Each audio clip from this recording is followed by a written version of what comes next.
بسم اللہ الرحمن الرحیم۔ السلام علیکم ورحمۃ اللہ وبرکاتہ۔ دوستو، آج کا جو وظیفہ ہے یہ بار بار حج اور عمرہ کی توفیق اللہ جل شانہ عطا فرمائے۔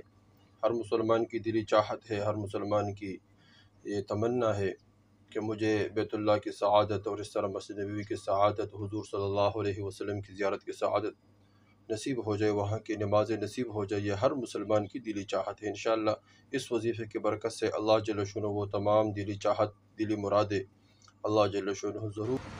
تو دوستو، اگر یہ وظیفہ پابندی کے ساتھ کیا جائے تو انشاءاللہ اس کے برکت سے اللہ جل شانہ ضرور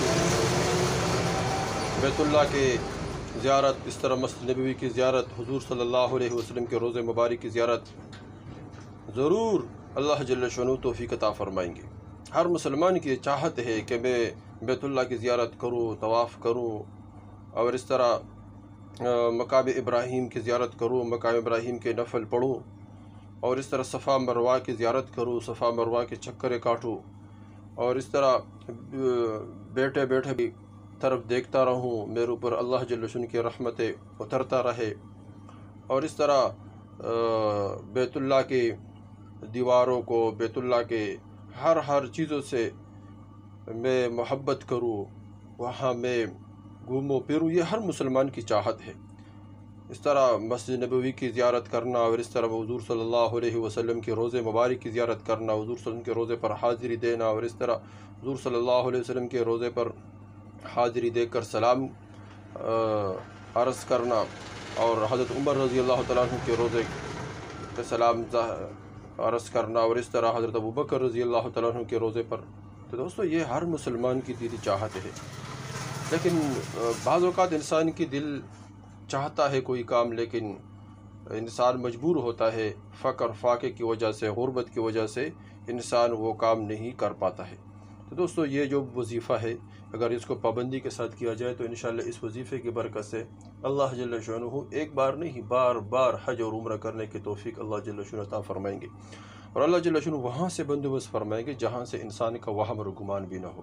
لیکن دوستو، پابندی کے ساتھ یہ وظیفہ کرنا، اس وظیفے میں سب سے پہلے یہ کہ 5 نمازوں کی پابندی کرنا، اور ہر نماز کے بعد یہ وظیفہ ہے، ہر نماز کے بعد 5 دفعہ دن میں یہ وظیفہ ہے، اور بہت آسان ہے، اس میں چند منٹ لگیں گے۔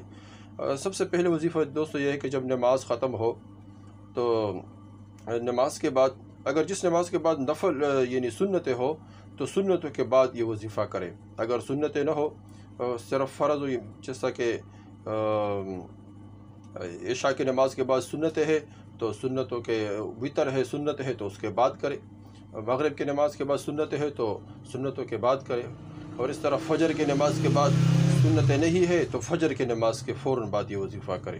عصر کی نماز کے بعد سنتیں نہیں ہے تو عصر کی نماز کے فوراً بعد یہ وظیفہ کرے۔ ظہر کے بعد سنتیں ہے تو ظہر کے بعد یہ وظیفہ کرے۔ تو نماز پڑھنے کے بعد کسی سے بات نہیں کرنا۔ یا حی یا قیوم یا ذی الجلال والاکرام، یہ 5 مرتبہ پڑھ لیں، صرف 5 مرتبہ، یا حی یا قیوم یا ذی الجلال والاکرام، اور 7 مرتبہ یہ درود شریف پڑھیں، صلی اللہ علی حبیبی محمد و آلہ وسلم، صلی اللہ علی حبیبی محمد و آلہ وسلم۔ یہ 2 وظیفے دوستو، یہ خود بھی کرے اور آگے شیئر کرے تاکہ سب مسلمانوں کی دلی چاہت پورا ہو جائے، اور سب مسلمان کو اللہ جل شانہ غیب سے بندوبست عطا فرمائے۔ والسلام۔